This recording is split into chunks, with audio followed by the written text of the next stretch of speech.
আজকে ২০২৪ সালের এই গণঅভ্যুত্থানে আওয়ামী লীগের যেসব নেতাদের উপরে আমি বলছি যে অত্যাচার হয়েছে, ধরে নিলাম তারা দেশ ছেড়ে পালিয়েছে, তাদেরকে মামলা দেওয়া হয়েছে, এই যে ঘটনাগুলো হয়েছে, এটার জন্য কি এখন আমরা শোক পালন করব?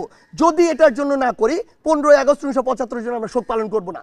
আপনি দেখেছিলেন ওই 15ই আগস্ট 1975 যখন এই ঘটনাটি ঘটে, পুরো বাংলাদেশ ব্যাপী মিষ্টি বিতরণ হয়েছিল। কারণ কি? কারণ ওই 72 থেকে 75 ঘটনা যদি দেখেন, তখন স্বৈরাচার বা ফ্যাসিস্টের চরম একটি মাত্রা ছিল।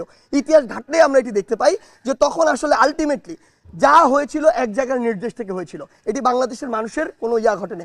এমনকি বাংলাদেশের সাধারণ মানুষ ওই সময় যে বিষয়টি হয়েছিল, যে সাধারণ মানুষ তার যে বিচারটি সেটি পায়নি, বরং বিচার নির্দিষ্ট একটি ঠিকানা থেকে, ধানমন্ডি 3200 কয়েকটি ঠিকানা থেকে পুরো বাংলাদেশে যেত।